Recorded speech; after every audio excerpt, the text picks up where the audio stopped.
मित्रांनो, रागावलेल्या बायकोचं सांत्वन वेगवेगळ्या पद्धतीने केलं जातं. असाच एक सांत्वनाचा प्रकार प्रस्तुत कवितेमधून आपल्याला ऐकायला मिळणार आहे.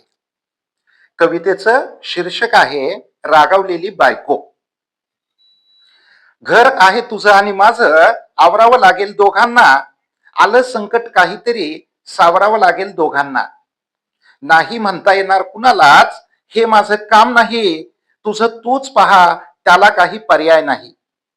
का म्हणते माझ्या बाबांना, म्हातारं डोक्याला ताप आहे. विसरू नकोस हे, तू आपल्या मुलाची आई आणि मी त्याचा बाप आहे.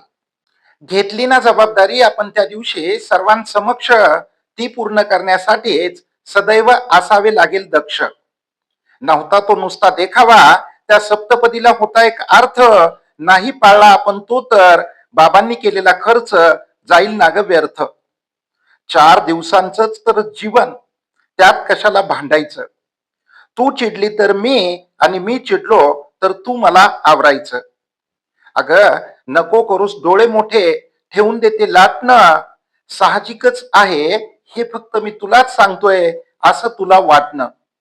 पण काळजीपूर्वक पहा, माझ्या समोर आहे दर्पण. दर्पण म्हणजे आरसा. त्यातच पाहून मी स्वतःच जाग करतोय अंतर्मन. अगं वेडे, हे तुझ्या साक्षीने सांगतोय मी मला. आणि बोल ना ग काही, आता सोड की अबोला. बोल ना ग काही, आता सोड की अबोला.